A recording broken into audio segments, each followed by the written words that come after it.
Hey guys, welcome. I'm Rob Tatro. This is episode 139 of the Running Journey, October 2025. This is a recap episode of the Chicago Marathon.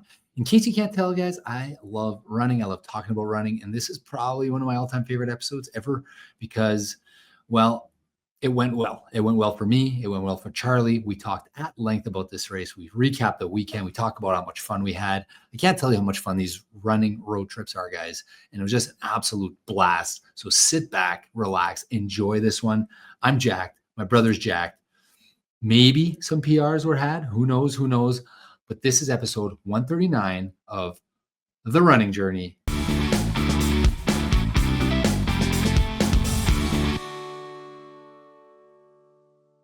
All right, here we are, Rob and Charlie chatting with you guys live. We just got back yesterday to Winnipeg from the Chicago Marathon, one of the major marathons. Charlie, what would that be, your fourth major? Third major?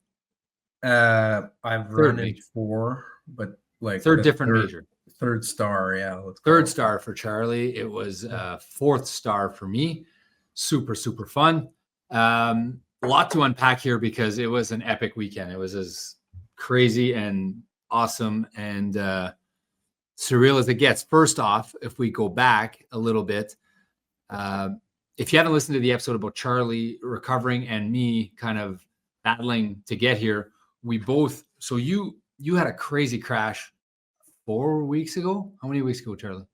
It was exactly 4 weeks before the Chicago Marathon. 4 weeks ago, you fell off your bike going 60K in Nice, France at the Ironman World Championships.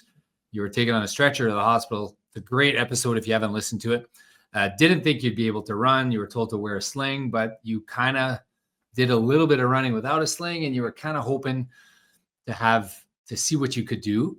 So to set the tone for that, I think in your prediction, you said something like, do you recall what you predicted you'd do? On the podcast or what? Yeah. We were talking to Scott. Yeah. What did Sebastian. you say? What did you say? I don't remember. 3:29:29. That's what you guessed? 3:29:29? Yeah. Okay. Yeah. So you went in there. If you haven't listened to last week's episode, go listen to that because the coolest thing about this trip, I mean, maybe it was the Chicago Marathon. I had a PB.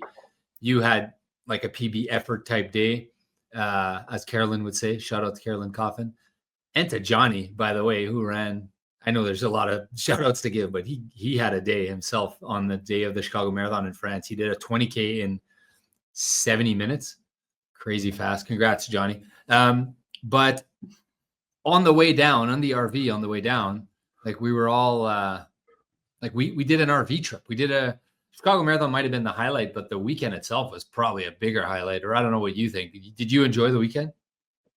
Oh yeah, well, I mean, usually as a degenerate runner, you're always trying to be careful not to talk too much about running. Yes. Because or else you're just going to overdo it with random people. They can't handle you and I.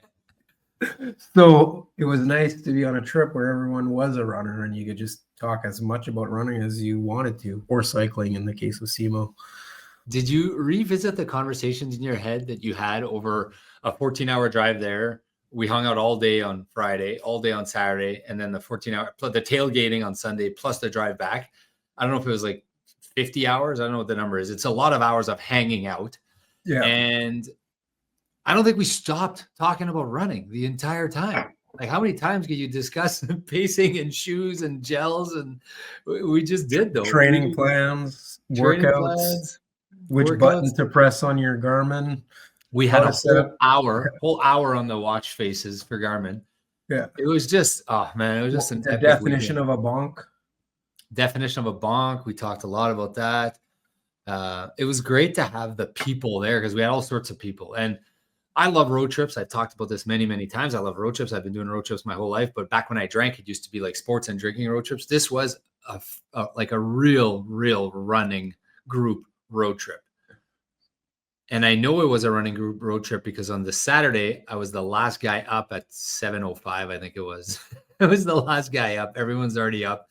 Coffee. Everyone had their shoes and their outfits on, ready to go for maybe that was Friday. That might have been Friday. I mean, bringing this back to your idea of doing the Canada, 10 provinces, whatever.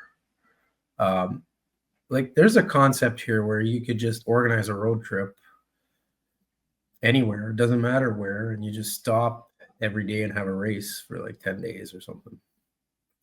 Yeah, would there be organized races, or you would just do it in one? Well, I don't know, you could, whatever, but yeah.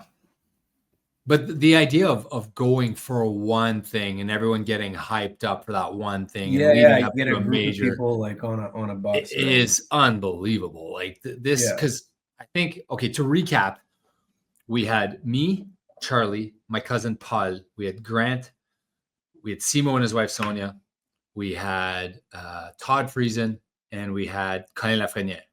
Did I miss one? I think I got everyone there. So these are all runners of different skills. Yeah, Grant, different skills that we know through different groups. You know, Puzz, our cousin, you know, some are through our run club. Grant is through our run club. Todd Friesen is through Strava purely that I know him. Simo we met because we did. So it's all a group of people that we knew that were all doing Chicago that we kind of invited and coaxed to come with us on this road trip. And like we just, it was like everyone built for this thing. Nobody had done a major, I don't think, right? Out of that group, aside from me and you, did anyone? No, it was everyone else's first major. Everyone's first major.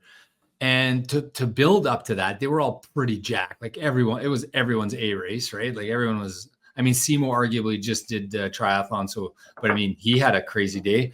So, and we'll get to everyone's day and we'll get to the recap, but I'm just setting the table here, the stage for how fun this was. And I don't know what you thought of my idea when I said, yeah, I think I want to do this. I think I want to get everyone together and I want to like, but it worked. Would you agree that it worked? It was crazy how fun that was. Yeah, no, I wouldn't ever want to do it another way. I mean, we will have to, but it was fun. Yeah. So fun. Just chatting about running and talking like just nonstop. And we'd run together. We'd go run in the morning together on the Friday, on the Saturday. And then like we went together to the marathon and we talked about it after and everyone's cheering each other on. And we did the pool where we kind of guessed how each of us would do. And we, you know, put a friendly $20 on it. And Todd is texting me right now about the downloaded results. I got the top 15,000 results downloaded. Among the top. So anyways, Todd is still. Oh, yeah. So you did like me. He did an analysis today. Yeah, he's the results. Analysis. I passed 1,972 runners and was passed by 16. Oh, that's pretty good. What do you go, Todd? For you, Rob, you passed 1,413 runners and were passed by 22. That's crazy. 22 people passed. What about me, Todd? I don't know yet. Can you do the analysis for me? It's 3 dots right now. 3 dots. He's texting. But anyways, right. Todd was fun. Yeah, it was a lot of fun talking to Todd. I had a lot of deep conversations about running with Todd. I did too. Yeah. On the way back when I was driving, he'd sit in the front seat there and we'd talk about, he can talk about anything. He's an actuary. He likes his data arguably more than you. Yeah. He's a fun guy to talk to. And then like my cousin Paul is fun to hang out with, and Simo and Sonia. Like Simo is a degenerate like us. He's full-blown degenerate. Yeah, he's a triathlete though. Triathlete degenerate, but he's still a degenerate for that.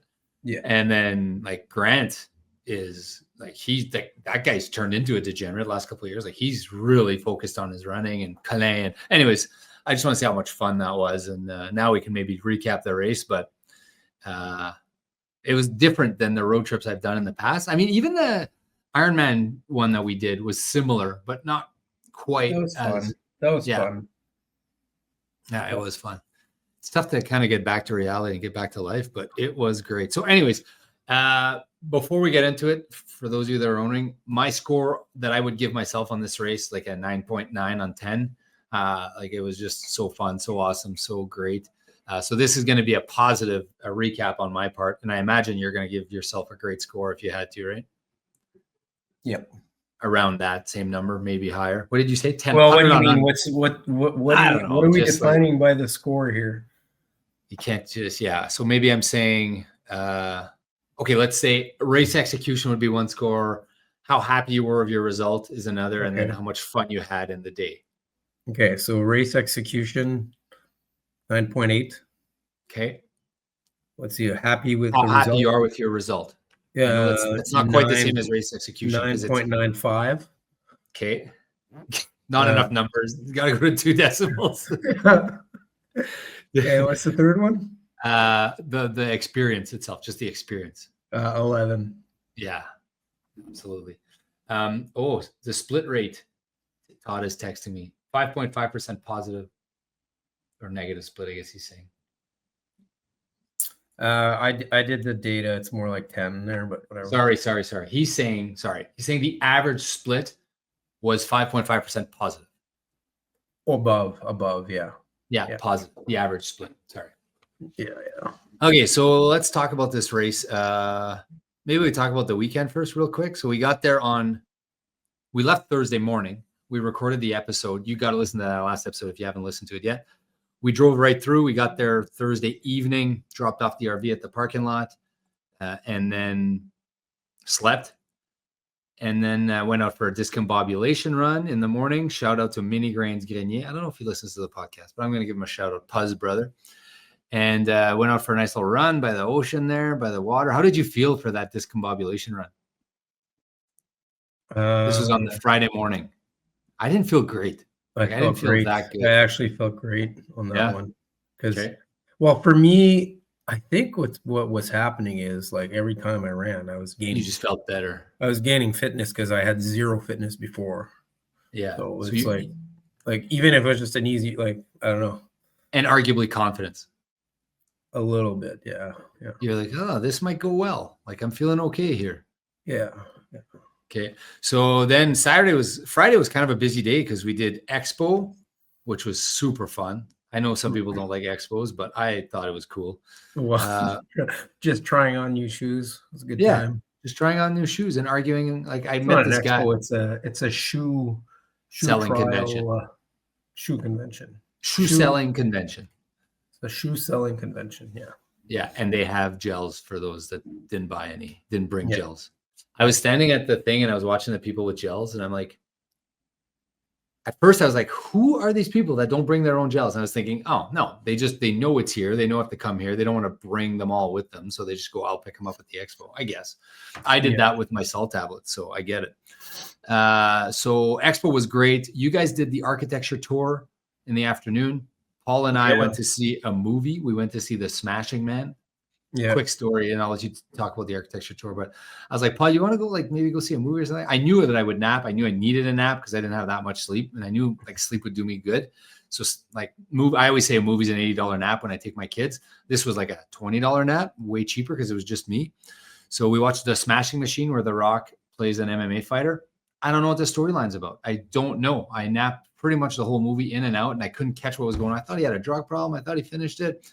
Anyways, I don't know if it's a good movie, but I napped the whole way through The Rock while you guys were touring the Chicago architecture. How was that one? Well, should I talk about how we all? Yeah. Tell that story. Yeah. You got to tell that story. I'm not. We'll get to the run. I promise. We will get to the run. I promise. I'm not very good at telling the story, but so basically, we got one of us. So we were 6 to go to the architecture tour. One of us. So you had to meet. You're supposed to meet at a port or something, right? Yeah, port. We had decided which company. We had decided we were gonna go on the Star Atlantis or whatever. I forget the name. Tour line, and Todd had his own bus pass, so he went on his own. We all decided to rent scooters and bikes, all the other 5.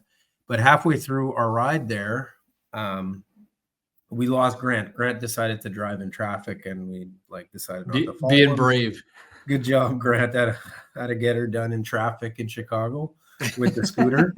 So we lost him, and then is a bit of a chirp. Is that a chirp? I think it might have been a chirp. No, that was. I wish I could just drive my scooter in traffic. That'd be fun. I wish I had those balls. So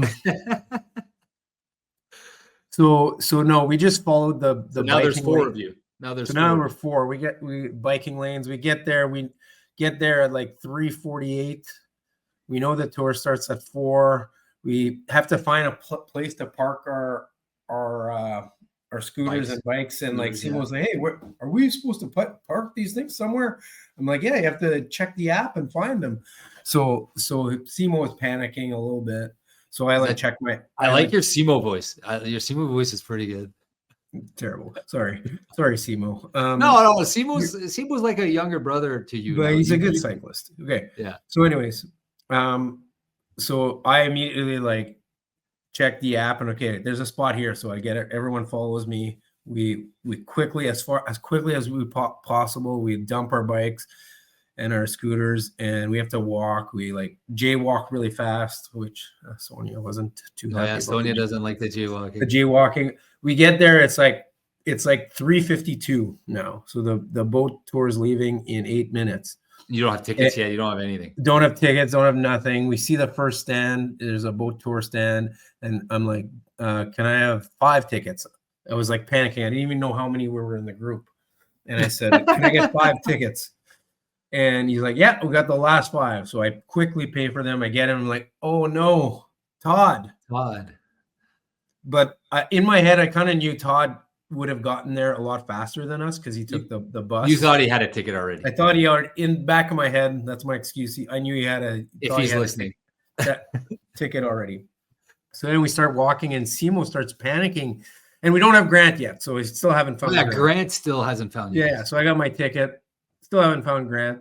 We start messaging, and Simo looks at our tickets. He's like, "This is not the boat tour we had agreed we were gonna go on. You bought the wrong tickets, Charlie."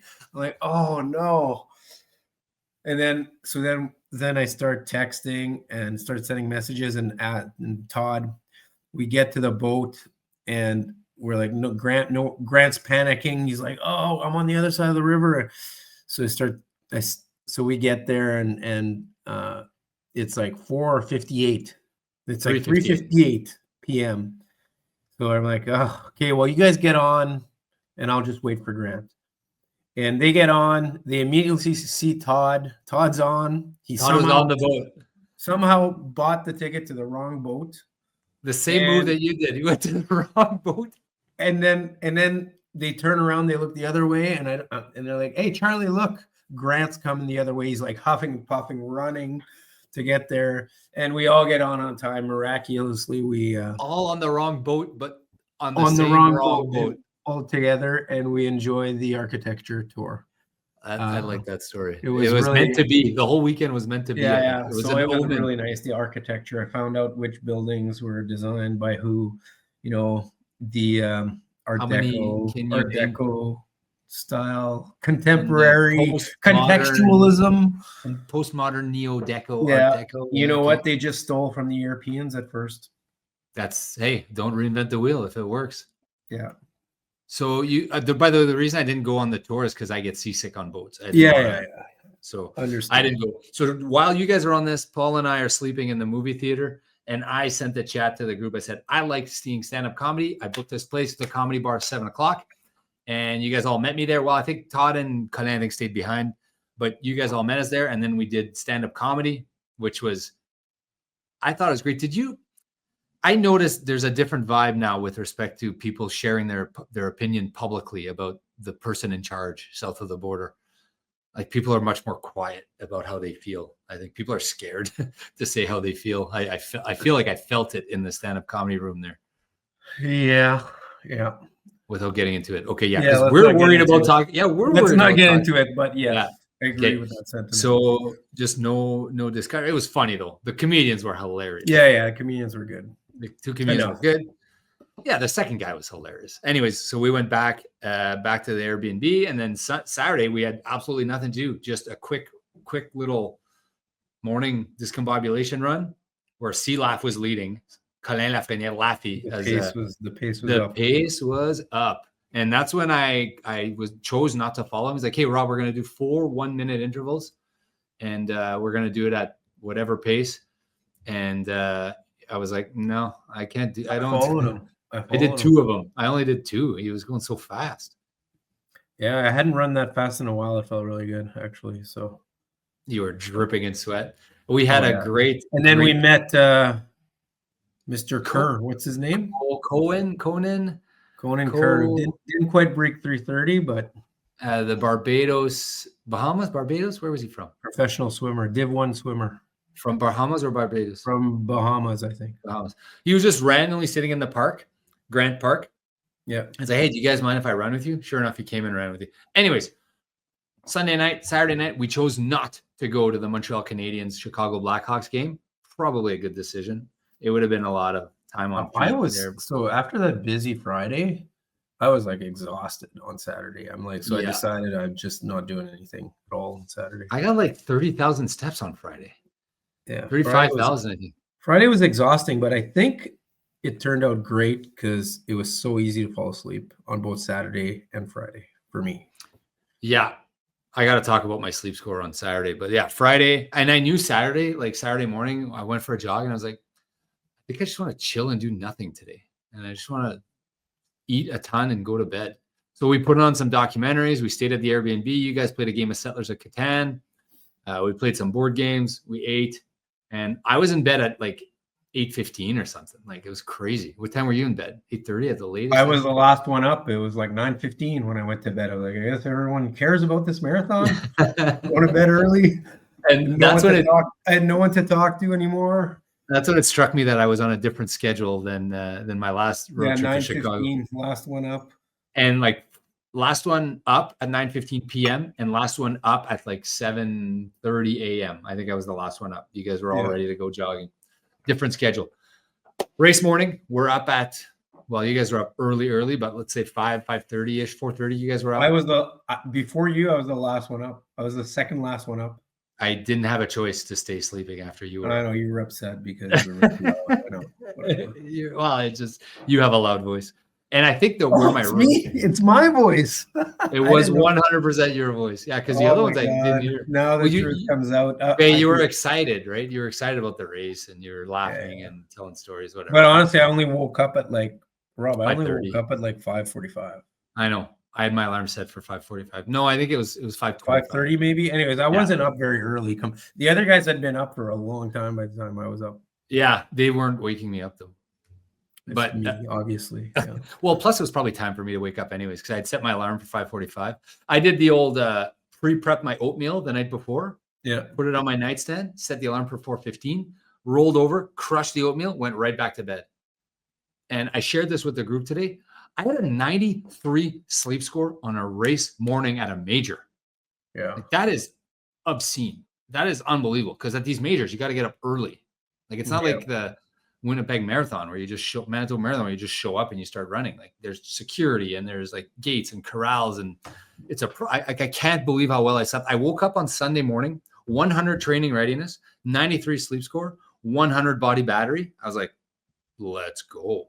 I was excited. And you slept well too. Did you sleep good? You don't sleep as well as I do, but I mean, at least pretty much as good as by far the best I've ever slept before a marathon. Yeah, by far. I think this is why we had such good days. Maybe the training. I don't know. Maybe the training. Yeah. No, it's all in the sleep. Yeah. So we get up, we walk over there. We had asked Carolyn Coffin and Johnny how long it took to get through security, and they said it's pretty quick. So we got there at, those of you wondering if you're doing the Chicago Marathon and you're listening to this in a future year, it took us, I timed it exactly at 6:30 a.m. sharp. It took us exactly 10 minutes, 9.5 to 10 minutes to get through security. So at 6:30, which gave us plenty of time to do a bag drop. Bag drop was another 8 or 10 minutes. I did not do a bag drop. I did it just because I wanted my phone after. Yeah. And I had to. Well, I knew Sonia was going to have my phone. So, yeah. I could have done that. That would have been easier, probably.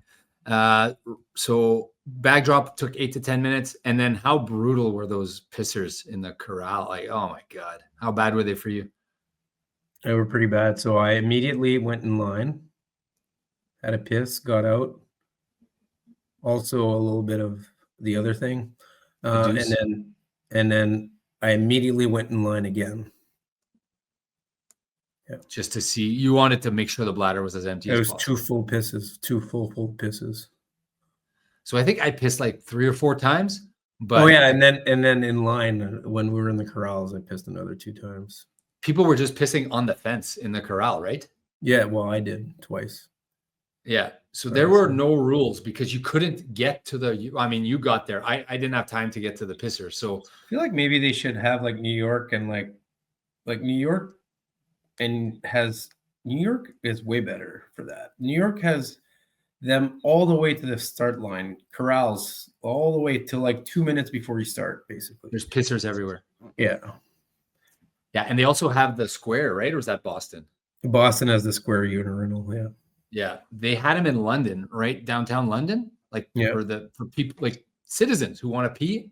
Yeah. You could take a piss in London at one of these urinals just on the side of the road. Good idea. I'd never seen that in my life. And I remember when we first saw it, I'm like, who would ever piss in one of these?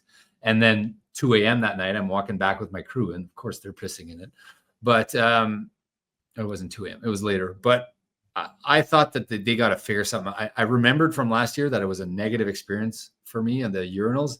It was equally negative this year. So yeah. Like New York's still the best for that, I think. Even Boston's better than New York. Well, sorry, even Boston's better in Chicago. Better in Chicago. The only problem with Boston is that there's that last spot where you can go and then you can't really after that. Like, yeah. So you got like a maybe. Good point. You don't time it perfectly. You might have meters like, or whatever. Yeah, you might have like 10 minutes where you can't pee right before. What do you think of their setup for the start, like the corral? So they basically have fences, and then you're locked into this area like caged animals, and then they let the first ones go, and then they open the second corral. Then they let everyone go. Yeah, I think that's fine as long as if they would have porta potties there. I think it would be a lot better. They just need more porta, and it's such a chaos because people are forming lines willy nilly, so lines are just going up. Anyways. Porta potty negative experience. So I would just suggest to you, if you're a guy, be prepared to piss anywhere, fences, trees, whatever. What we saw a lot of, I don't know if you saw this, but girls holding up like blankets or towels or whatever, and they were just peeing and they were rotating and they were peeing in the open because. So if you have the other thing I would say is when you get in that corral, go to the extreme opposite side of where you enter. On the left, facing the start race. It's less crowded there if you care about being crowded. And if you care about not getting pissed on. Yeah. Because they were pissing on the right-hand side. No, pissing on the left. They were pissing on the left? Okay. I didn't see that. Yeah. Okay. Opposite side. Well, maybe they were pissing on the right-hand side too. I don't know. I was on the left side. So maybe it was both sides. Probably they were for sure pissing on the right when I saw them. Yeah. In my corral. So race starts at 7:30. First corral goes out. I think 7 elites, whatever. Then I think we were 7:35 corral A. I was 7:38 for corral B. And I started like right around there, 7:38. It was the first 2 or 3 miles. I had kind of warned you, and everyone knew that the GPS might be a 10. Do you want to do like maybe save your summary? Sure. Or do you want to? We'll both do each section at the same time, or what? Whatever. What do you think? Yeah, let's just go section by section. Yeah, sounds good. Well, the part that I was going to say about the first miles is I was going to give you a shout out because so before that, if you listen to the episode, we recorded and then we talked about running for another 48 hours straight. So between the time where I recorded and between the time that I started the race, I had decided through conversations with you and Todd and Grant and Simo and everyone that I would do my London race pace. I was like, that's what I'm going to do. I'm going to stick to that plan. It worked. It's the best way to lock in a sub-3. I'm going to start at 650s and just hold that. And if I'm feeling good, I'll let loose. And I said in the back of my mind, I said, however, if you're really, really feeling it, don't close the door on the possibility that you can go a tad faster. That's what I said. Maybe I shouldn't have said that, but I'm glad I did say that because I decided I wasn't like closing my plan off. First mile, I did a 7. Second mile, I did a 6:55. I was panicking because there was a lot of people. Like there's so many people. And then I was panicking on the third mile. I was like, God, I'm so far behind. I'm like, you're 15 seconds behind. 15 seconds. And then I heard your voice, Charlie, and I want to give you a shout out. I heard your voice like, it doesn't matter. The first miles, they don't matter. Like the first, they don't pretty much, right? So I was so calm because of you and how many times I've heard you say that. Normally I would have been stressed out about that. I was just so calm. I was like, this is fine. This is no big deal. And I'll just say this and I'll ask you how your start went. I started doing what I thought were race paces, but I said one other thing differently. I said, you know what? I'm just going to do one at race pace, see how I feel. And I felt so good. I said, do one without looking at your watch. See how you feel. And then I did like a 6:40. I was like, okay, it's time to go. How did your start go? So my start, so this is like, the more I think about this race, the more I'm happy with it because now I'm thinking about the start. And my first mile, I really... You should clarify who you're running with. And I'm running with Simo and he said, I'll just follow you. Basically, I was like pacing him to start anyways. And we had decided we were going to take a very conservative approach. Like I talked about it in the previous episode, start out, maybe try to do an 8:30 first mile, and then kind of lock into a 3:35 pace for the next few miles. And what is that pace again? Sorry, the 3:35 is in miles. Is about 8:12 a mile. 8:12, and a 3:30 is just below 8, 7:50. Just 8 on the nose, pretty much. Okay. So 8 on the nose gives you like a 3:29, 31, or I forget what it is, something like that. Okay. So do the first mile, and I told myself, like with the GPS and stuff, don't look at your watch for the first mile, and make sure you don't go too fast. Better to be a minute slow than to be a minute fast, or better to be a minute slow than to be 30 seconds fast on the first mile, was my thought. Or 20 seconds fast. Yeah. So I go out really slow, and Simo was looking at me, and he's like, "Hey, did we start the race? Are we running a race here or what?" I'm like, "Don't worry about it, Simo. We're gonna take it easy." And he was ahead of you. He kept going ahead. I was going slow. I was like, "Calm down." Anyways, we were probably the first quarter mile. We were probably at like a 9:30 pace, and I slowly sped up a little bit. Like for me, I guess because I'm old, maybe I don't know what's going on. It takes me a while. First mile, so I only hit the button. I didn't check my watch till we got to the first mile, and I hit the button, and it said 9 minutes. So a minute off your pace. A minute off the pace.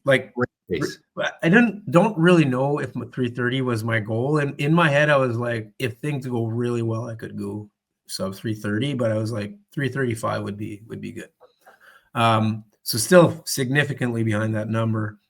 And now that I look back on it, I remember thinking this should feel easier. Because I knew I was going slow, right? And I knew, and then the next mile we ease into, it's more like an 8:30 or 8:20 or something. And again, I'm like thinking, man, this should feel easier. And then we kind of stayed at that pace for another 2 miles. And then things started to actually feel easier around mile 4 or 5. But it wasn't like one of those races. I don't know if you've ever had these races where you just feel amazing, and it takes everything you got just to not go too fast. To me, it wasn't like that for me at all, this race. It was like, it actually felt a little hard, even though it was slower than race pace to start. Like, so to me, I kind of, although I think maybe it was just like the warming up, because it did slightly the same pace, same effort started to feel a little bit easier at around mile 4 or 5. I think I've had like 3 variations of that. You asked if I've ever felt. I've had 2 or 3 races where I start fresh, feel fresh the whole way, and it just goes great. I've had a whole bunch. It just takes everything you can to not slow go down, too fast. Slow down, Rob. You're going too fast because you feel. For me, it wasn't like that at all. Yeah, I've had several where I start and I'm like, this is not going well, and I'm blown up, and I'm like, this is not going to finish well. And I have others where I kind of, it takes 4 or 5 miles to get going, and then I feel good. That's happened to me many times. So this was like similar. New York was similar for me like that when I ran New York, and Chicago was like that too. So I think it's a thing that you need to experience. So just because you don't feel great at the beginning doesn't mean the race can't be great, right? So anyways, yeah. So that was my start. So okay, so you're doing 9, then you did like an 8:30 or something like that, but then pretty soon you kind of eased into close to the pace you wanted. Well, so I was trying to do 8:15s for a while. Okay. Oh, the plan was stay above like 8:15 and slowly get to 8:05 pace by like, I wanted to get to 8:05 pace by like mile 6. Okay. Well, anyways, what happened was we both had to pee at around mile 5. So we lost 20 seconds there. But anyways, so we did that pretty much. We were at 8:05 by mile 6. 8:05 is kind of 5:01 minute kilometers for those wondering. Yeah, so it's just above kind of the 3:30 pace by barely. And then you kind of settled into that. Yeah. And then well, let's talk about your next. No, let's go through yours. Why don't we go through yours? Or Okay, what do you think? Save yours for the finale because yours, Sure. yours is more impressive. You were in a sling a week, 5 days ago. Yeah, who cares? A 3:30 compared to a 2. One day when I have a 2:56, I'll finish the episode. Okay. Deal. Anyways, deal. I guess. Oh, spoiler alert! Oops. So that's fine. It's fine. I edit that out. Edit that. No. You have to stay to the end to find out how it happened. Okay. So anyways, so miles 5 through 8, then I'm telling Simo, okay, I'm trying to do 805s, and we're probably going slightly faster than that every 803, 802, just above 8, but between 805 and 8. And I'm happy with that pace at this point. And it's starting to feel like it's still not super easy, but it's starting to feel a little bit better, even though I'm going slightly faster. So I feel like it's just kind of that warm up. And then the plan was I was kind of making up the plan as we went here. Then in my plan, I was okay, at 10, I'm going to start doing 8-minute miles, which is basically the 3:30 pace.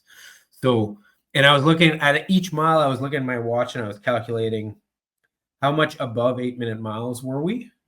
Yeah. And so at that point, we're 2 minutes already above. You're just running a running tally. 120 sorry, seconds. At that point, we're about a minute 30. I mean, so 90 seconds. You're 90 seconds above. Yeah. So at mile 10, the plan becomes let's just do 8-minute miles every mile. Yeah, and then we're not losing time to that number. Then if we feel good on, we could chop away that. Yeah, we're just running flat.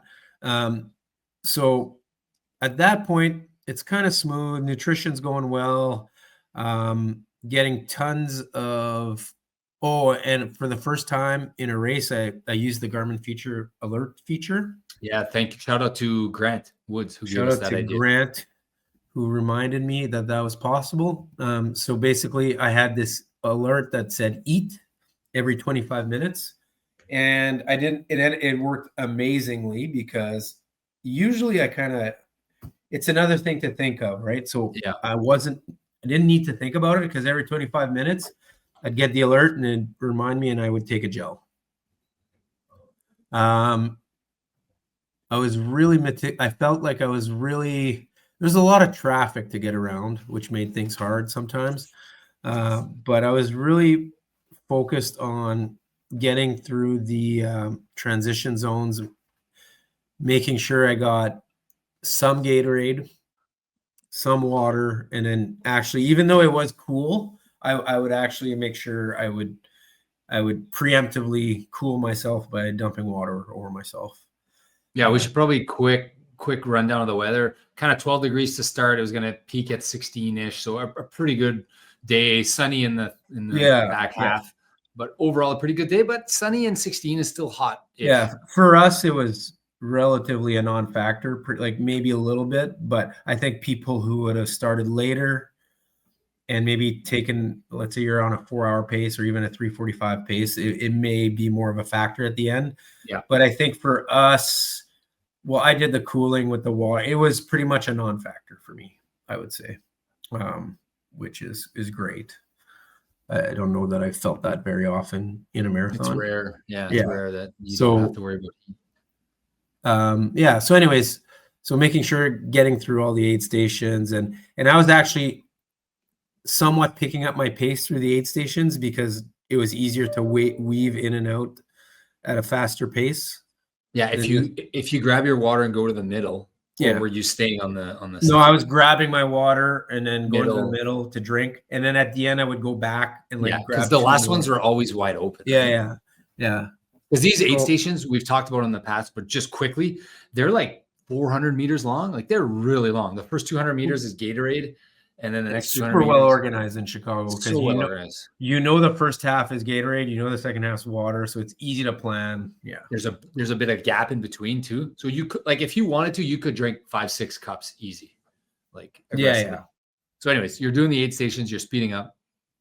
Yeah, so we're at this point we're just doing consistent 8s, and now the plan was just hold steady for a while, see how it feels. Were you talking about this plan, you and Simo? Me and Simo were talking, yeah. Yeah. So I felt like Simo. I almost felt like Simo was struggling a bit at that point. You could share that. Yeah. Not struggling, but he kept reminding me to not go faster. Yeah. Okay. And you said that he was like, "Hey, are your muscles sore or something like that?" Or was that no, later? no? I'll share that story later. Okay. That came later, but so are you at the halfway point yet in when this is happening? No, so this is No. starting 10. So at mile 10, I started doing 8-minute miles, and we get to the half, and I check my watch, and it's a minute 45 above 8. So in my head, I'm like, okay, so I need basically a 3.5 minute negative. Need to shave that much time, but there's no hurry. I don't need to shave it right now. Yeah, so but you don't need to shave 3.5 minutes. You just need to shave a minute 45 from 8 minutes. A minute 45, and at this point, it was like I was right on the cusp. I was like, can I hold this till the end? I'm not sure. So I was like, better not speed up now. Just hold this pace for a while and see how it feels. And there's plenty of time to shave a minute 45, right? So my plan, then I adjusted my plan. I said, I'm going to go 8-minute miles at least until 15, and then reevaluate. So we kept doing that.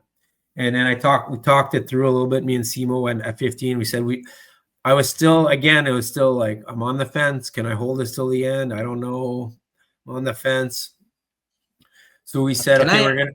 Sorry, go ahead. Yeah, go ahead. Yeah. No, I want to ask, like, because I'm a big, I love like the mental goal aspect of it. At this point, have you started thinking 130, 330 might be in reach, or have you Yeah. So already set it as a goal? Simo and I talked about it, and I'm like, I remember distinctly telling Simo, I think I've got 330, but I'm not sure.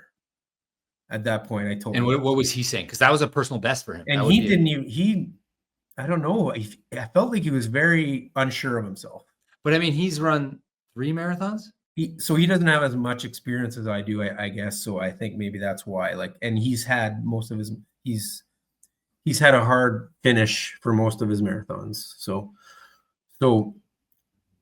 at that point, I did tell Simo, I'm like, I think I got 330, but I'm not sure. Okay. So that's how much better I was feeling already by then, right? Because you knew you had to trim a minute 45, and you're like, still knew I had to trim a minute 45 at some point. So that's 750s you would have to do, right? Roughly. Well, it depends when I start, right? 10 seconds per mile for, yeah, close to 10. So at 15, we talked it through, and I was very unsure still. And I said, let's just hold this pace. Well, Simo said it. Let's just hold this pace for another 3 miles. Or for a while. And I said, okay, we'll hold it till 18, and then we'll reevaluate. Okay. So kept going to 18, pretty much nailing 8-minute miles every mile. Like, it was 1 or 2 seconds off. Maybe it was a few 7:59, 7:58s. Like, it was pretty much right on. 5-minute kilometers, right on the nose. Yeah. Slightly faster, I'd say, but yes. And Simo was like telling me, like, so because the watch, there's the tax on the watch. Yeah, the 1%. Like, he kept telling me, like, hey, you're running that was like a 7:53 or whatever. And I'm like, okay, well, you're like, that's what it's on the watch, but it was actually an 8th, right? Or I'd say it was actually a 7:58. Yeah, just briefly, what that is that the course is about 1% long because you go to 8 stations, because you're weaving. So you apply it a 1% tax. You expect that the course will be 26. No. It's not that I expected. It was just that relative. I was just running kind of a consistent pace, and my miles ended up being like 7:59 based on me hitting the button, right? Yeah. So what I'm saying is he was looking at total distance, but you were stopping the watch every time you would see the mile sign. Yeah. So a mile sign on your watch was probably 1.01 mile or something. Yeah. So the pace for him looked like it was 7:55, but for you, it was actually 7:59. Yeah. So by that, when he was reminding me of that all the time, I kind of realized at that point that whatever it said on my watch pretty much had to run about 5 seconds faster for that to be the mile time. So when I got to 18, I was like, I was thinking about the 330, the 330 time. And I was like, you know what? I got this. In my At head, mile 18. on mile 18, I said, I got this. What a great But, feeling. well, yeah. I know you might not have it, I but think just I the got it. It feeling was that you more can like, go I for think it. I got it. Okay. But that's why we run these things, because Yeah. the challenge of going for a time in the last 10 miles when you're wiped out is so fun and hard. Yeah. So I said, I've got to speed up now so that I don't have to speed up as much. I can just be a more of an even split. So I can even split the last 8.2 miles. Okay. So at this point, I was checking and it was still about 140. I was still about 140 above. Okay. So I knew I didn't do the math too much, but I knew if I kept going under 750 a mile, I'd be close. Right. So 750 is 8 times 10 is 80 seconds, a minute 20. Yeah, you're talking real miles, not the strap, not The real miles, right? Yeah. So I had to basically be under 750, 748 or so. I knew it was close, right? Yeah. If I did that. Oh, yeah. The other thing is I knew about the 30 seconds. So it was 140 above 8, which meant you knew you had 30-second cushion. Which meant 110. So I knew if I did 10 seconds, yeah, that's how I knew. I knew if I did 10 seconds under for every mile, I'd break 330. So I immediately kind of pick up the pace a little bit, and I tell Simo, he was still telling me like to just hold at 8, and I said, okay, I'm going. You can follow if you want, but I'm going to speed up to about 750s. And he kind of let me go. And but just to be clear, 10 seconds on a mile pace, it's not like you're sprinting and leaving. You're like marginally moving ahead of him. Yeah, very marginally. So I did the flyby on Strava and to see what happened there. Anyways, it's interesting. So I kind of move forward. So I do mile 19 in 7:48 or something.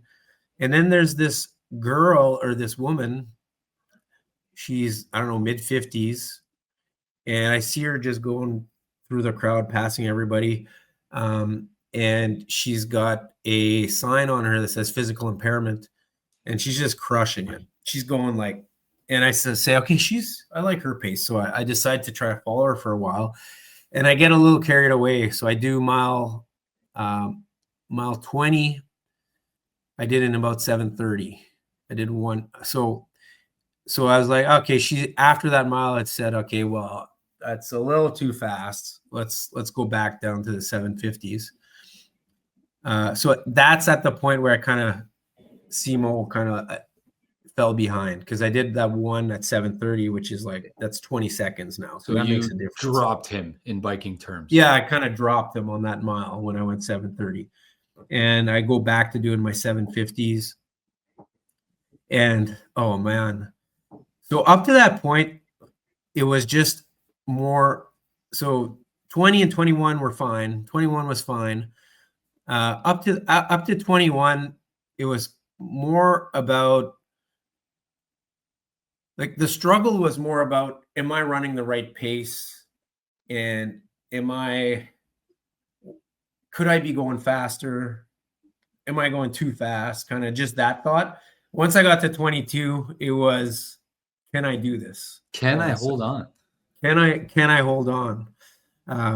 It became a real struggle at that point.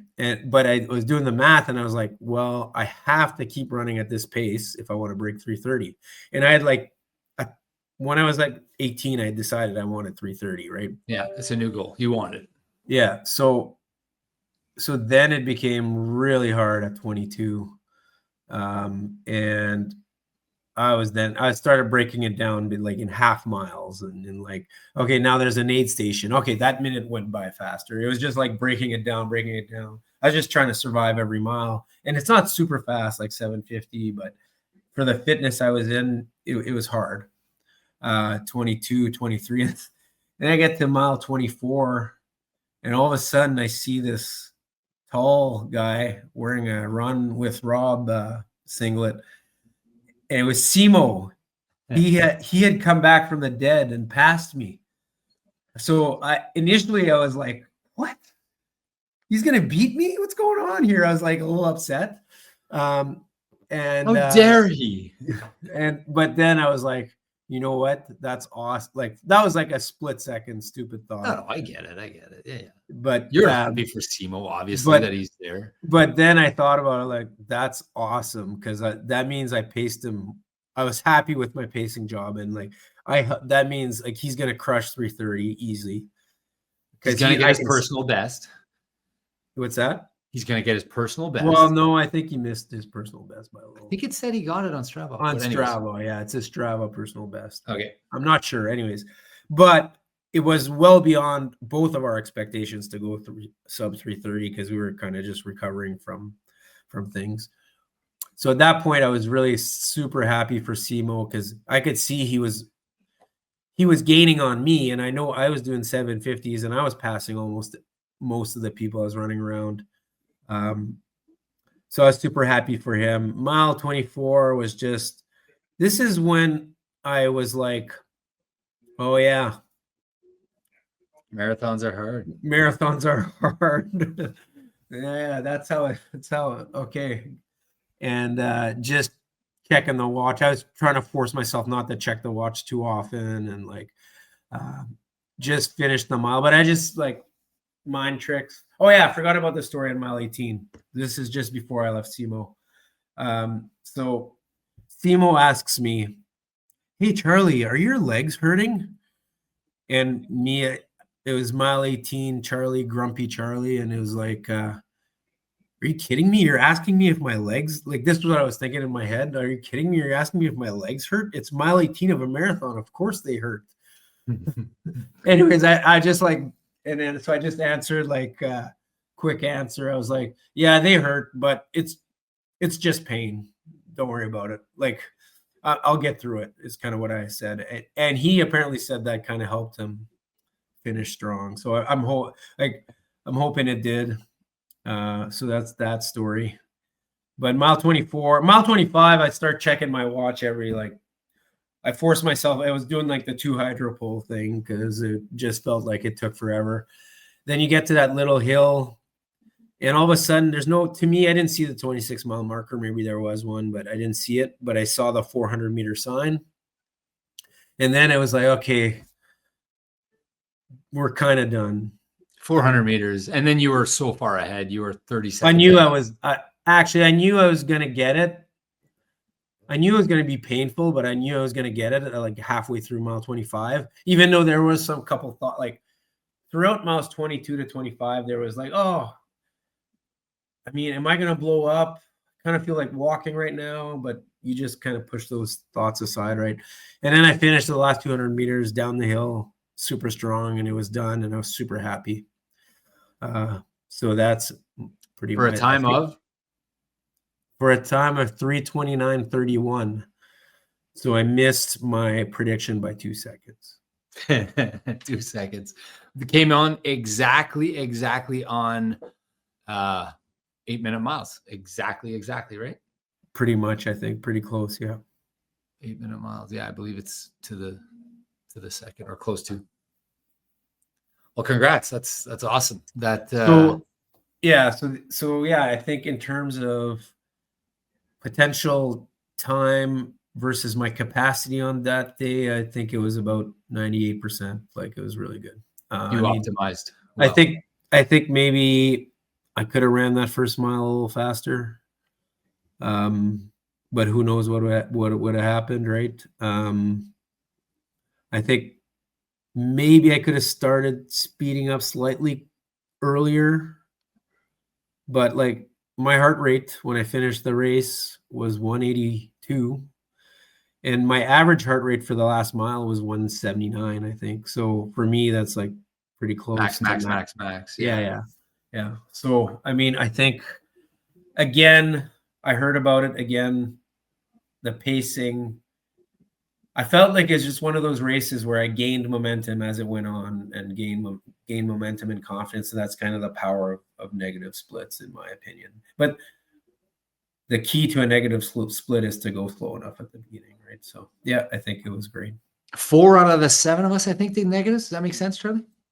4 out of the 7 executed. Me, you, Simo, Todd, Grant just missed it. Pud just missed it. Yeah. And C-Lap just missed it. Which is well above the 10% negative rate in Yeah. the race. Yeah. But we talked so much about negative splits. I think it was in everybody's heads. Yeah. Well, I mean, I think we are the preachers. I mean, not just us, obviously, but you and I talk a lot about it. On a relative basis, we talk a lot about negative there's so splits. many intangibles about running a negative split that like it's hard to explain. It's just your best races. I feel like your best marathons will always be negative splits almost. Yeah, or tight pauses, but whatever. Yeah. But and again, a negative split is when the second half of the race is faster than the first half. For those of you that don't know.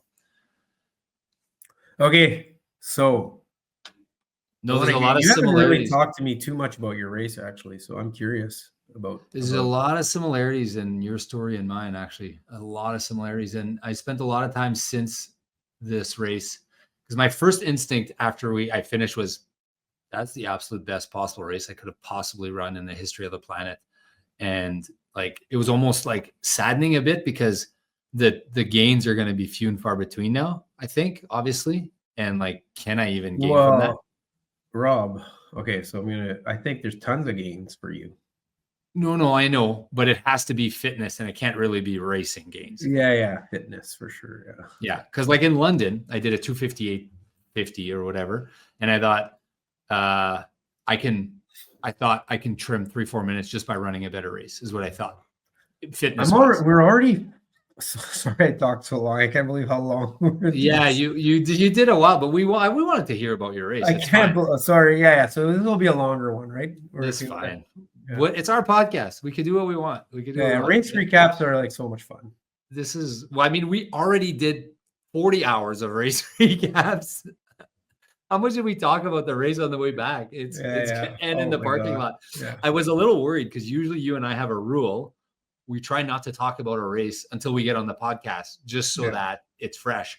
But like all we talked about was the race. But there are some details. Anyways, so I'm ecstatic about how my race went. Ecstatic. I don't think it could have gone. I'm so happy with how I played it. I'm so happy with how got up. I went to 12 gels instead of 9. I did 12 gels. No problem. I crushed 12 gels. I did the salt tablets. My wife asked me before I left, she said, what are you going to listen to during your marathon? I said, what are you talking about? She's like, the music that you're going to listen to while you're running the Chicago Marathon. I was like, what kind of animal would choose to listen to music during the Chicago Marathon? And maybe my opinion is different. And sorry if you listen to music but I mean, there's so many things that you have to be sharp for. You have to be sharp for your gel strategy, salt tablet strategy, your water and your Gatorade and your pacing and your heart rate and your turns and your tangents. There's just so much to be thinking of at all times, and like how you're weaving through the crowd and who's passing you, and is it worth it for me to go off the blue line here to pass and come back, or should I just stay here? I don't understand how you could be mentally sharp enough to listen to music and actively like crush a race. So no, Michelle, I did not listen to any music. I don't even listen to music when I go for a 30-minute jog. So I didn't listen to music. I was so dialed into this race. I talked about my intro there, but I did some slow miles to start. Thank God you had taught me to not stress out about it. I could hear I actually heard your voice. Relax. It's not a big deal. You were like, and I was like, hey, relax. It's not a big deal. I could hear your voice. I got back to even by mile 6. So I lost something like. So when you say even, you were mean 3 hour 3 hour race pace by mile 6. So I gained like. But in your head, so I'm going to ask you, in your head, I know you kind of stated Sub-3 was the goal, but like, did you have like a more of a real goal in your head that was a bit lower than that? No. So what I told myself is you might be in much better shape than 3, but like, how are you going to know today, right now? So I said, it's always better to be conservative when you're not sure. I listened to you. I actually listened to you. And I said, how many times are you going to get a shot to run a major and to get your Sub-3? Like these come twice a year at the most. So if you blow it here, you don't get to go to Chicago again next week and try it again. Like you wait for a long time before you can try it again.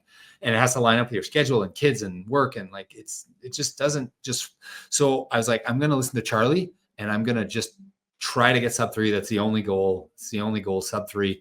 That's what I decided. And back in my mind, however, don't lock yourself in to losing a better race, Yeah, which is dangerous, right? Like be open to switching the race plan. So mile 3 or 4, I was like, now I ran a little faster to catch up. But I remember we talked about this, and I did say, like, if you feel good, just make micro adjustments, small Yeah. adjustments. So I wanted to run 650s because of the Yeah. tax. 652s are exactly 3-hour marathon, 6 minutes, 52 seconds, which is about 4 minutes and 16 seconds per kilometer if you're converting out there. I wanted to run a little bit faster than that because of the tax. So I was 650s is what I was thinking to start, and then I'll readjust at the end. But like the 3rd, 4th, 5th mile, they were all, I made the mistake of missing the mile. Yeah. I missed 2 in a row. I missed 3 and I missed 4. Or sorry, I missed 3 and 4. So now I'm on 3 miles on the same mile. And I haven't really looked at my watch. I decided go by feel. But that's a long sample size, right? 3 miles to go by feel. And I was looking at it and it would show me pace, but I wasn't sure if the pace was accurate because of the buildings and the GPS. So when I got to mile 5, I hit it and I saw that I had done 35 seconds. So I was doing like 46s, 45s, 46, 645s, Wow. 46s. So I was like, okay, and I feel good. But And that's, I said, that I would consider that, like, that's a micro adjustment, right? Like, so that's a small, for you, very it's small. but it can have a big difference in terms of effort, even though it's Oh man, like running. I know you guys are, it's similar to you're trying to do a 9-minute mile. All of a sudden you have to do an 8:45. Like that's a big difference, right? Yeah. And if that's all you can run. And I've done training at 650 versus 640. That is like such a big difference for me where I'm at in my fitness right now. Yeah. So I was very surprised that it felt so easy. It felt easy, Charlie. I was like, this is easy. I can run. And so yeah, I never had it feels easy feeling the entire race. No, but this is at 650s, right? And then I went to 645s. Yeah, no, I know. I'm jealous. Yeah. Yeah, we didn't have the same race. You had, well, the end part was the same, but the Yeah, beginning was different. I had the I can do this easy feeling. But then I was like, okay, what do you do, Rob? What do you do, Rob? And I said, you know what? I'm dropping the 3-hour goal. Like I got it. Yeah. mile 4. I got this. Yeah. I said, I feel so good right now. So why don't I and I listened to you micro adjusting. So I'll go 645, 646s for a bit here, just see how I feel. And I did that. But instead I said, you know what? Stop looking at the watch and just go by feel with a pace that you think you can hold for 26 miles, which is obscene. And I know anyone who's listening here goes, that's bullshit, Rob. There's no way you think you know how long you can hold a pace at mile 4. But I just, well, I mean, you can make an estimate, right? You have a lot of experience doing marathons. That's what I drew on. I drew on specifically Miami, the last marathon that you and I did in Miami, where I felt just unbelievable. London, where I felt so good, and Chicago last year, where I went out too hard and I missed it. So, and I was just kind of, how did I feel compared to that? And I'd spent the night before looking at the data of my heart rate. I know you don't like heart rate, but I like it. So I knew where my heart rate was at each mile. I felt good. So I just kept pushing. So I'm looking at my mile splits here. 645, 644, 645. This is a 2-miler that ended up being 13:30. So exactly 645. So you're pretty consistent at this pace. And 642, 646. This is miles 6 to 10. This is kind of you're pretty much 644. You're about 644 there, pretty consistent. Yeah. I had a fast one on lap 10, 641, 642. And then at the half, I was exactly a minute under the pace. Minute and 1 second. You were, I think, so 128.59. 128.58, I think. 128.58. Yeah. On my watch, it was 59. But yeah. So I was a minute 2 ahead. And this is obviously not how you should be thinking, but I was like, okay, I got this. I can for sure run 652s the rest of the way and finish. Well, no, I mean, I think you can trust your judgment. If you are like 100% sure that you have it, you've done a lot of marathons, I think that means you should speed up a little bit. So that's kind of what I was thinking. But I wouldn't recommend it for someone with less experience. I mean, it was my 25th marathon this year. So I've done a few of these. So I did trust my judgment. And I was like, now I said, okay, I want to negative this. And I came out a little hot, right? 129. It's 128.58. So let's do a negative, which means I need to trim another minute. And I want to see, I was keeping the other goals open. So now I started pushing ish. I did 6:43, 46, 6:38. I don't know what happened there. 6:41. I was feeling good, I guess. I was going mostly by feel here. Yeah. And then I had sometimes though you just like you end up being in a group or something, group dynamic or something where. And then it got hard, real hard. Which mile did it start getting hard? The listeners are gonna guess. 1920. Yeah, 20-ish. Okay, so for me, at 1920, I was still like, it was hard, but not like it had been kind of hard from like mile 8 on. So it wasn't really for me at that point. It was still more, it wasn't like that hard that you get at the end. Yeah, it wasn't hard, but it was enough. Like I started getting doubts. Yeah. Like, okay. Did I screw this up? Did I start going out too hard? Yeah, so it's hard. And I said, why don't you just slow down to 650s and see? So I just did that. Back off for a bit. You backed off for a bit. Backed off a tad because I did 38:41. So, but it's what the thing that you did well is you're only making small adjustments every time. So it's not like. And my body would just I would look at my watch and I like the small adjustments, very micro adjustments, 3, 4, 5 seconds a mile. Heart rate would go down 1 or 2. Yeah. I was like, wow, okay, I can run at this pace for sure. So I'm fine. I'm fine. I'm fine. And then I kept thinking, like, I could sprint right now if I needed to. So I'm not done. So that means if I can leave my heart rate here in the last mile, I can pick up 10 or 15 seconds in the last mile. Like for me, I'll comment on that. Like, what gave me confidence was because at the beginning I had no confidence, but mile 10, 12, I started like I felt like I was faster than everyone around me because when we got to the aid stations, I would just like power through them really quick. And it was like, oh, okay, I got something in reserve here that I didn't know I had. Like I could sprint, Yeah, you have taught me that the mind benefits of passing 1 million people. Like Todd says I passed 1,500 people or whatever, and I got passed by 22. It felt like that. And I was in the first corral, so I was running with people that are doing sub-3s. Like I was running with sub-3s. So these are good marathoners that are probably doing a good percentage of close or negative splits, close to. So it's not like I was yet last year in Chicago where I started way in the back and passed everyone, 30,000 runners.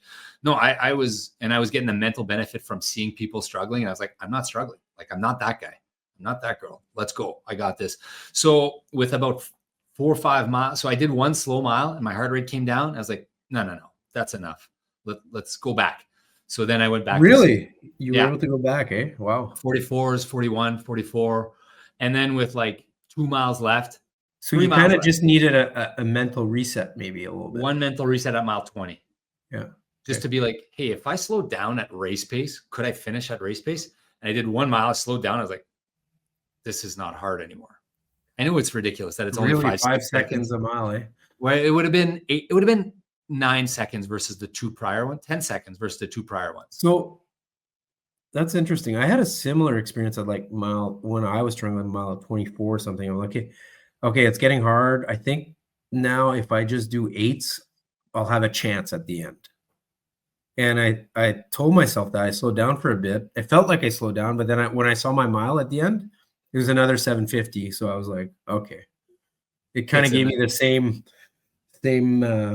benefit. It was different, but yeah. I had 3.2 miles left and I crossed the other minute gained. So now I'd gained 2 minutes off the race pace. Crazy. So now you're eyeing a third minute.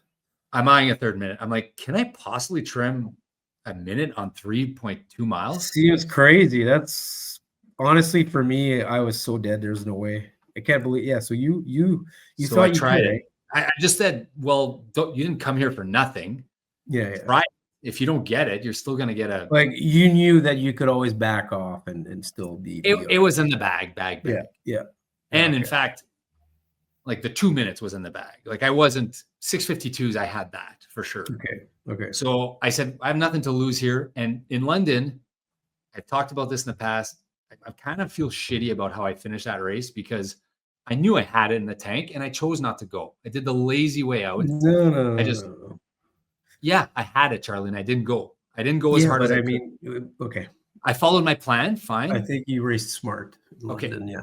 but I didn't want to repeat that. So I said, it's easy to just be lazy and not push, because whether I get 6:56.50 or 6:57.30, there's no difference for 99% of the people except You me. mean at the end when you knew you had it, basically? The last 3 miles. That's a valid point. Yeah. So it was just for me. So I said, if I keep pushing, I'm going to finish with a 6:57.40 or 6:57.30. But what if I can get us? Because 6:56, Rob, is way better than 2:56 is way better than 2:57 for nobody except me. But I wanted it for some reason. Big difference. Big difference. So I wanted that sub 2:57, and I cared about it. And I know myself enough to know that if I need something to go after. And London, I didn't set a B goal. So then it was I just coasted it in. So I said, let's go, Rob. So I started pushing, and then I did a 6:43, then a 6:40. So now I'm like, okay, I still need to make up like 40 seconds here, or 35 seconds in a mile, 1.2 miles. So anyways, I finished with a 6:17. And then the last 400 meters were 3 minutes and something kilometer. It was obscenely fast for me. So the last 400 though is 200 up, 200 down. Yeah, right? I crushed it. My pace was 5 minutes and 30 seconds per mile for the last 400 meters. Well, so I gained a lot in the last. I can't even do that fresh. Yeah, it was awesome. It was felt so good. And then I didn't know if I'd have it, because I'm pushing. And like, you're looking at your watch, but you don't know how far it is. How much am I gaining here? You don't know. You're just going as hard as you possibly can. Then I hit the watch and I looked at it and I saw I had it. And I was like, wow, I can't believe I did that. I was so proud. And what I was going to say earlier when you asked me how you felt, I was like, does that mean now that maybe I could have optimized those last 5 or 6 miles? Maybe, I don't know. Maybe another 5 or 10 seconds in total, or 20 seconds or 30 seconds by trimming him a little bit. And because I had some in the tank, obviously, in the sprint. You said you went to 180. I only went to 175 on my heart rate. So, I mean, I pushed hard. It felt hard. Either way, I'm ecstatic about this race. I think your 175 is my 182. So. Okay. I mean, I did a 5 minute and I think it's the same thing. 5 minute and 30 seconds for the last, the last 30 seconds. So that's fast. That was a good sprint for me. Todd, Greg Penner would be proud. All the speed work he had put me through. Thank you. Shout out to Greg Penner and his track club. So I left. I crossed the line. I was like, that's as good as that's as good a race as I can ever run. Like, I threw the race plan out. I did micro adjustments like you had talked about, 5 seconds, 3 seconds. When I was worried, I increased the pace, slowed down the pace, felt good, readjusted, like fudge. I felt like I know how to run races. That's how I felt after that race. And this is coming from the guy who blew up in Chicago and New York and Boston the first time he ran all 3 of them. But anyways, today, that day, I had it. You didn't blow up in Chicago last year? I didn't blow up, but I didn't run a perfect race. But you ran pretty much a perfect race, actually. You remember? Okay. Yeah. Anyways, New York and Boston, let's say. Yeah, New York and Boston. So this was so fun, because they never line up like this. Like, not never, but it's rare to have a perfect day. Your build is perfect. You execute. And now I was just like, wow, I can't stop thinking about what I want to do next. And I'm really, really excited about, I want to do like a build, and I want to do, and we could save that for another episode, but Tokyo is my next A race. Also, you and I both signed up for a race while we were in Chicago, which is dangerous to do, but that's fine. We knew we wanted to do it. So we are signed up for the backyard in Sycamus, BC in late April. We are going to do that. We're going to qualify for Team Canada for the Nationals. I remember, Charlie, you're like, you think that's a realistic goal, Rob? I don't think we can do that. I was like, what are you talking about? Of course it's a realistic goal. So I'm excited about that. Sorry, go ahead. Let's probably gonna take 60 yards. Okay, we'll leave that aside for now. That's another episode. Let's talk a bit about what the other guys did in our group. Just give them shout outs how fun it was. Yeah. So Grant PR 351 or 352. Congrats, Grant. I know you wanted 3:30:45, but marathons are hard. I think you did unreal. Guy wasn't running 2 years ago. Todd Friesen PR 302. Todd, perfect race. Todd knows how to. Him and I had the exact same relative splits. He told me. Yeah, Todd knows how to run marathons. Todd is good at running marathons. It's the data he consumes, I think. Congrats, Todd. And I can't wait for your Sub-3 and your next race. You're gonna get it. Simo, we talked about him, personal best or just about close. I mean, he wasn't feeling great and like not much training and stuff. So very good race, I'd say, for him. Congrats, Simo. Colin Lafreniere had a great start, but I think he battled an injury at the end, finished with a 3:07 or something. Still an unbelievable time. He's going to get his Sub-3. It's coming. Don't worry about it. Cousin Paul, just over 5 hours. I think he just about got his negative split. Slowed down a tad at the end, but congrats. But I know training's been tough. Good for you. Nice work. And did I miss one? Grant, Todd, Simo, me, you. Anyways, I think that's our crew. Shout out to Mr. Dodds, who did a personal best. Man, that guy just crushes races. What did he do at 2:36? 2:35, I think. 2:35? My God, he's good. So he was on the episode last week. If you haven't listened to that episode, ho-hummed his way through a 2:36. Maybe he should get a coach. Carmen Crouch had a personal best, I believe. Congrats. Bo, her first marathon. So obviously it's a personal best, but congrats. She had a great race. It anyways. What was it, like 3 around your time? I think it was, right? 3 faster than me. Faster than you. Nice.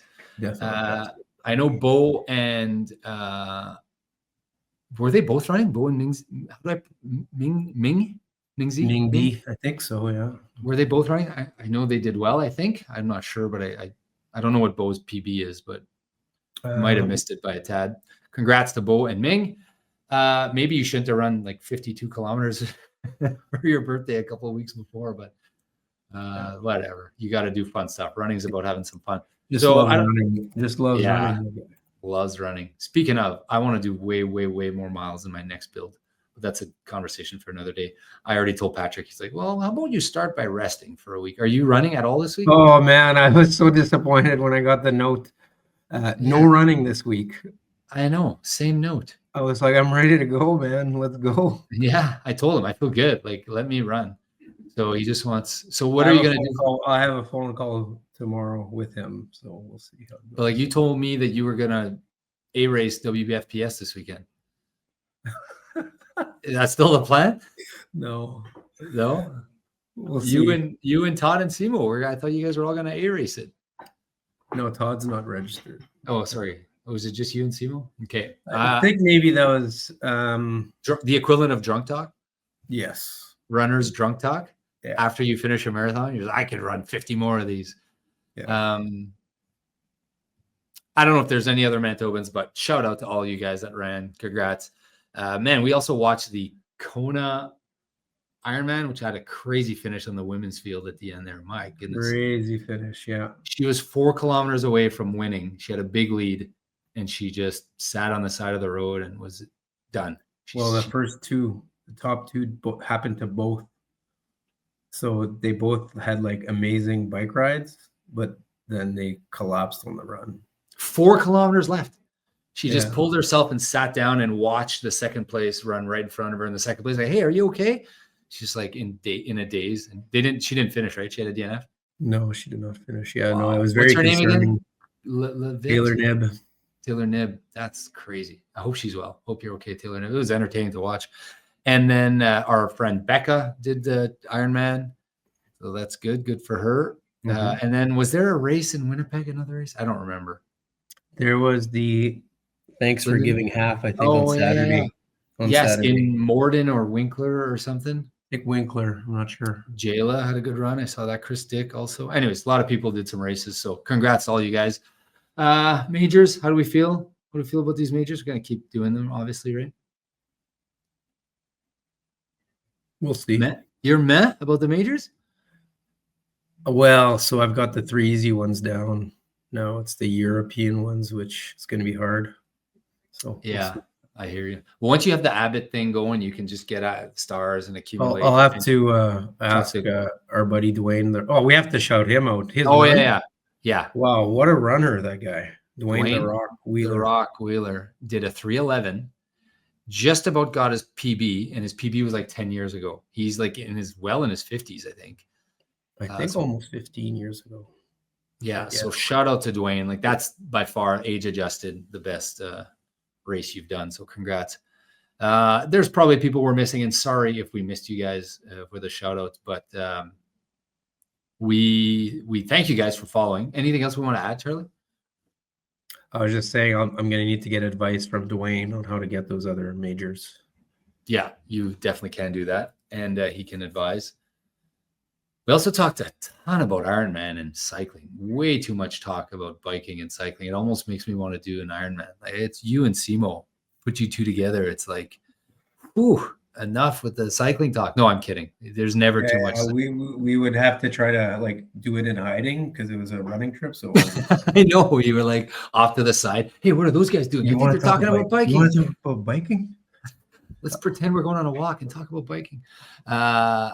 Good shot, good times though, man. I can't say enough. I'm going to wrap this up here. I want to give everyone who's running the WFPS this weekend, including my parents, Claude and Annette, who are hoping to do their first real half marathon. And I mean, they both have run with me, but this is going to be different. WFPS, it's the times are going to be good, eh? Give them a WFPS, it's PR Central. Let's PR go. Central. Not George, for me, cousin George is running. A whole bunch of people in the run club are running. So shout out to everyone who's running this weekend. I hope you guys have a day. I will be there. Charlie, I think you'll also be there. Yes. I don't know what pace I'm running. As long as Patrick says it's okay. Whatever happened to back in the day when we used to just go run and didn't care what Patrick said? And then deal with the consequences after. Ask for forgiveness. Yeah, that's what we used to do. We used to just go and, oh yeah, sorry, I didn't tell you, but I did a half marathon. Yeah. We're done with that. I don't know. Okay. I mean, I told him I wanted to do the WF. Did you tell him you wanted to do it? I put it in the calendar today. Okay. I told him by text. I said, by the way, I'm doing WFPS. Also, can I play hockey tonight? He said, yes, you can play hockey tonight. Also, said, can I run 10 miles tomorrow? I didn't say that, but I said, I'm going to want to take a jog before Sunday, just so you know, I want to run just tomorrow. I want to run. So like, there's such a good weekend. Just makes me want to run and run. I know. But you need to recover from marathons, apparently. I don't know. This BS recovering. Sarcastic. I know it's probably true that you have to take some time off after a run. Okay, well, this was fun. This was fun reliving this race. Man, I don't know if I feel like I caught lightning in a bottle there. Like everything just went so well for me. Like, I don't know if I trimmed 2 minutes off London. Like, it's obscene how hard it is to trim. It's a big 2 minutes. It is. It is. I think my next goal, anyways, we could talk about this more, but at another episode, but I definitely want to get faster.